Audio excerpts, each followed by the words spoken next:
The Brandon Aiyuk saga finally seems to be coming to an end. According to Ian Rappaport of the NFL Network, the 49ers and the Steelers have agreed to terms on a trade that would send Aiyuk to Pittsburgh.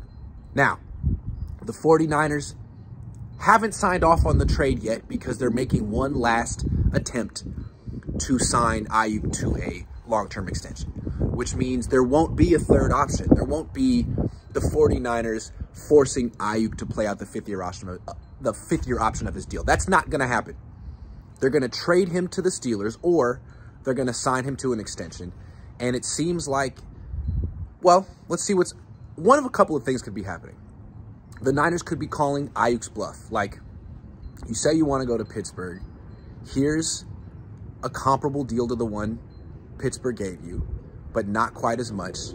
We're calling your bluff. We don't think you actually want to go to Pittsburgh. Take it or leave it. Or they could give Aiyuk the same offer that Pittsburgh gave him. And if Aiyuk rejects that, then the 49ers can spin this narrative as, look, you know, we wanted to keep Brandon. That's why we didn't trade him before the draft. We did everything in our power, and he led us to believe that he'd be open to signing an extension. But when we offered him an extension that was in line with the one that he accepted with Pittsburgh, he rejected it and made it clear that all he wanted was to go to Pittsburgh. We felt led on.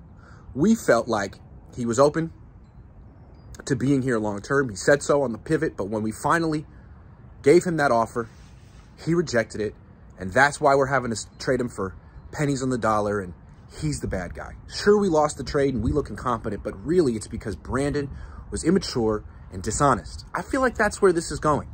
And I'm not inclined to take the Niners side on this one. It feels like both sides were playing the game, and the Niners lost, at least in this negotiation. So nothing's official yet. Brandon Aiyuk could decide he wants to stay with the 49ers, but it doesn't look like it's trending that direction, does it? Seems like he's going to be on the Steelers pretty soon.